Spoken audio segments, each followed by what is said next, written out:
Google, quel temps fait-il aujourd'hui? En ce moment, il fait moins 8 degrés avec un ciel principalement dégagé. Oh putain, caille.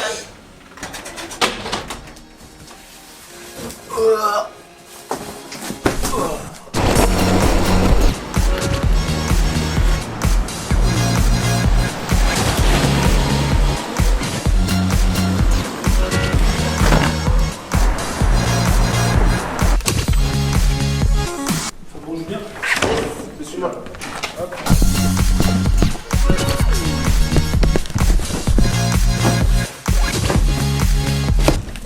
Moins 8 degrés les amis.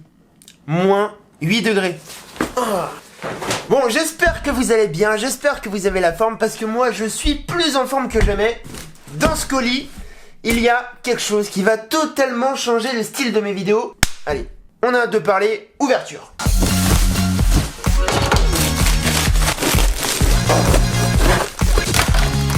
Oh là là! Vous êtes prêts? Aujourd'hui, vous allez vraiment kiffer parce que je vais vraiment me mettre sur mon 31 en termes de montage. Comme Panasonic, c'est des gens très très sympas, je leur ai demandé si je pouvais tester des objets.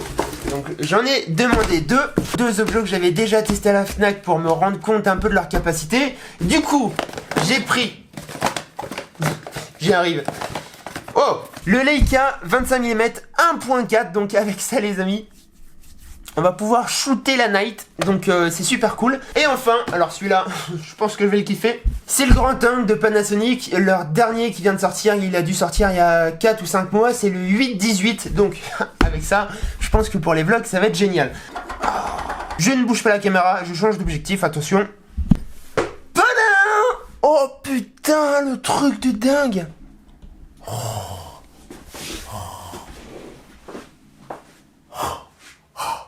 Putain, c'est ouf. Oh, c'est ouf. Eh, je suis choqué. C'est hyper grand. La déformation est pas ouf, hein. C'est certes c'est un fisheye, mais c'est pas non plus déformé. C'est ouf.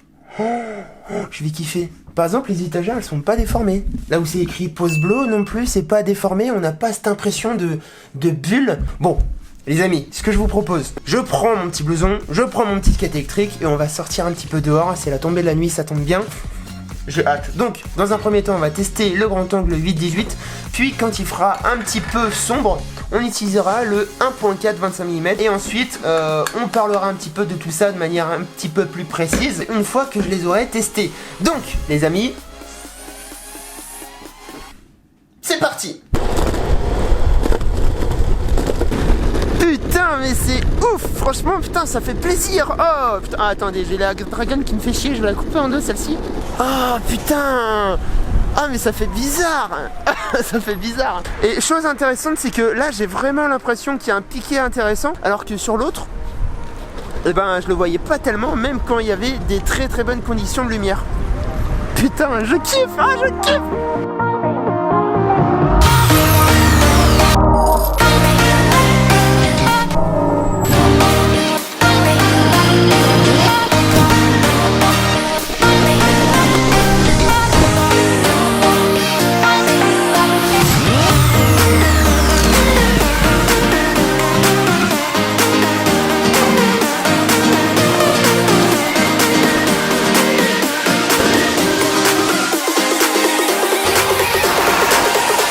Oh putain, j'étais en train de chercher un endroit stylé, on y arrive, c'est le jardin des curiosités. Ça fait très longtemps que j'ai pas fait de plan là-bas, donc en gros c'est à côté de Fourvière et on a une vue sur tout Lyon, c'est juste magnifique. Donc vous allez voir, c'est par là, on y va, c'est parti.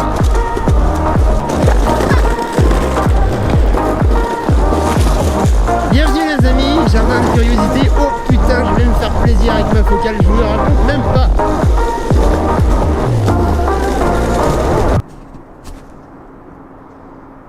Putain, c'est beau.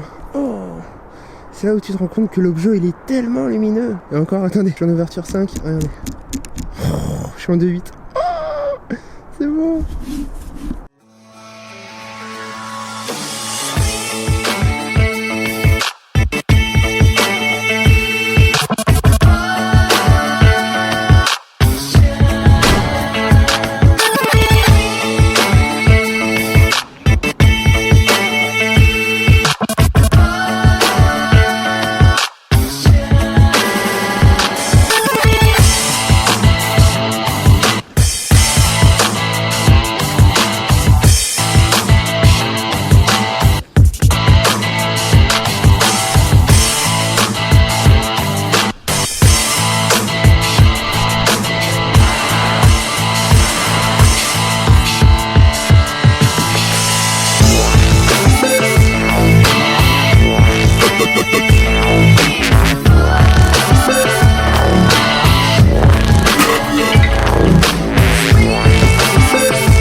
Bonjour les amis, nouvelle journée, nous sommes donc le lendemain des images que vous avez vues. J'ai un petit peu attaqué le montage donc entre cette nuit et ce matin.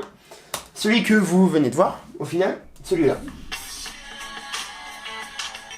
Ok, donc je suis franchement impressionné. En fait, voilà, vous avez vu 2 séquences musicales. Donc la première, c'est celle-ci, avec la chaîne, par exemple.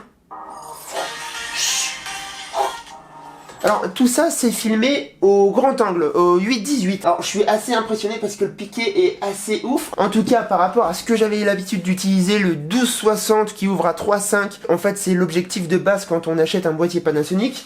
La différence elle est nette. Voilà, la qualité d'image elle est beaucoup plus impressionnante avec le grand angle. Et sur des phases musicales comme ça, donc là je filmais 180 images secondes par exemple. Ça donne vraiment des résultats stylés quoi.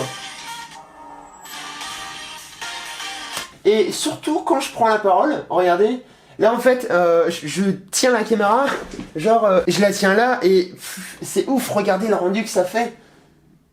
Je pense que pour les vlogs, franchement je vais m'éclater avec ça, donc Panasonic, laissez-moi un petit peu plus cet objectif s'il vous plaît. Et deuxième objectif, il s'agit du 25 mm 1.4.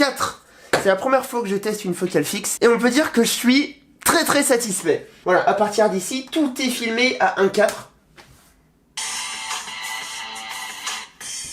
Et je suis choqué, il n'y a pas de bruit, c'est hyper lumineux, on voit tous les détails, il n'y a pas de grains. Je sais pas si j'utilise les bons termes, mais tout ça pour dire que quand on passe d'un 12-60 qui ouvre à 3.5 et où on craint de filmer à la nuit parce que c'est dégueulasse, et ben là, avec ça, je prends plaisir à filmer la nuit, ça m'est jamais arrivé. Tout ça pour dire que c'est la première fois que j'utilise une focale fixe et je suis hyper satisfait. Généralement, ce que les photographes disent, enfin ce que mes potes photographes m'ont dit, c'est qu'il faut mieux investir dans un bel objectif que dans un boîtier. Tout simplement parce que la photographie, c'est l'art de capter la lumière. Donc avec un bel objectif qui capte à merveille la lumière, et ben là on commence à être sur des valeurs intéressantes qui vont permettre justement de photographier dans toutes les conditions, que ça soit la nuit, que ça soit en plein jour mais avec un super effet bokeh. Donc voilà, après vous êtes de plus en plus nombreux à me suivre sur Instagram, à m'envoyer des messages, donc ça fait hyper plaisir, et beaucoup de nos échanges sont axés sur le matos et notamment sur les objectifs. Alors je vous propose de faire une petite aparté sur les objectifs pour vous aider à bien choisir votre future monture. La chose la plus importante les amis, c'est de définir vos besoins. De quoi est-ce que vous avez besoin? Est-ce que vous voulez faire de la photo sportive? Est-ce que vous voulez faire de la photo animalière? Est-ce que vous voulez faire du paysage? Votre réponse à cette question va influer directement sur le choix de votre nouvel objectif. Par exemple, si vous voulez faire de la photo de paysage, il faudra prendre un grand angle. Si vous voulez faire de la photo animalière, il faudra prendre une focale longue. Si vous voulez faire du portrait, il faudra prendre une focale fixe, par exemple un 50 mm ou un 35 ou un 85. Ou tout simplement, si vous n'avez pas de besoin particulier, que vous voulez être polyvalent et faire tout un tas de choses, il faudra vous tourner vers des zooms. Ensuite, 2 choses à prendre en compte. Et là, c'est les choses les plus importantes les amis. Premièrement, la focale. En gros, allez, pour parler hyper simplement, sans rentrer dans les détails techniques, c'est le zoom que vous aurez avec votre objectif. Une focale, c'est toujours exprimé par un chiffre. S'il y en a un, c'est que c'est une focale fixe. S'il y en a plusieurs, c'est que c'est un zoom. Plus votre focale est courte, plus vous avez un champ de vision large. Par contre, plus ce chiffre est élevé, plus vous aurez un champ étroit. C'est génial d'avoir un zoom, mais voilà, je me suis fait ce constat, c'est que quand on a un zoom, c'est-à-dire un 18-55, un 24-70, c'est qu'on a un peu tendance à se reposer sur sa position et on fait pas l'effort d'aller chercher des plans, des cadrages, des trucs un peu différents. Quand j'utilisais mon 18-135, j'avais tendance à ne pas bouger mes fesses et à utiliser plusieurs focales différentes. C'est-à-dire que je shootais une fois 18, une fois 70, une fois 100, une fois 135 et au final mes compositions d'images étaient pas faux folle.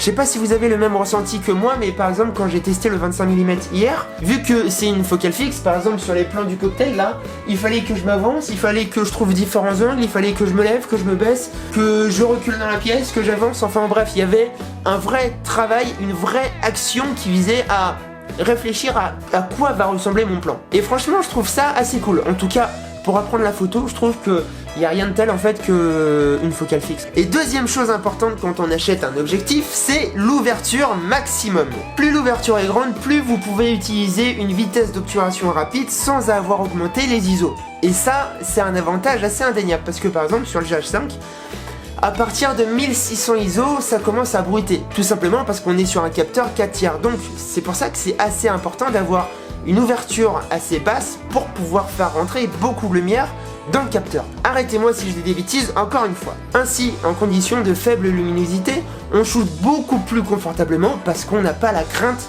du flou de bouger.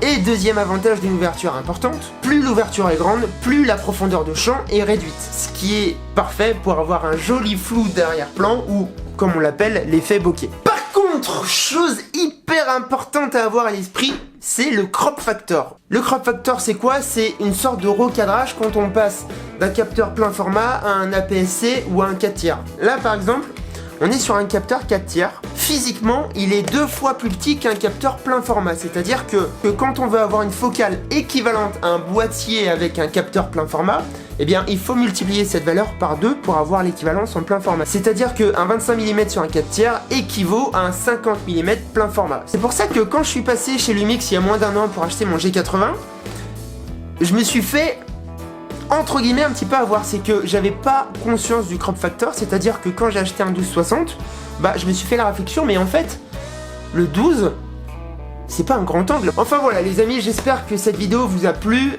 C'est difficile de tester des objets parce que chacun a sa propre perception et puis je voulais pas faire un test, je voulais vraiment vous montrer moi à ma manière, avec le montage, avec les plans que j'ai l'habitude de faire, le rendu avec un grand angle et avec un objectif lumineux, donc j'espère que ça vous a plu. Si parmi vous il y en a qui s'y connaissent un petit peu en photo, n'hésitez pas à me donner vos conseils en commentaire, à me dire si j'ai dit des bêtises parce que à mon avis j'ai dû en dire, donc voilà, n'hésitez pas à me corriger, me donner votre vision un petit peu des choses. Est-ce que vous utilisez des focales fixes? Pourquoi? Est-ce que vous utilisez des zooms? Pourquoi? C'est toujours intéressant d'échanger entre nous. Donc j'essaye de répondre à tout le monde. Suivez-moi sur Instagram, j'essaye de partager les photos que j'ai fait avec le 25 mm, le grand angle, etc. parce que je me suis amusé, et notamment sur les plans là, sur les plans au jardin des curiosités. J'ai fait quelques photos que je vais publier dans quelques jours. Franchement, je me suis régalé. Donc le lien est dans la description. N'hésitez pas à me suivre. D'ailleurs, je viens de passer les 5000 abonnés sur Insta, donc ça c'est cool. Très bonne journée, très bonne soirée. La bise chez vous. Au revoir.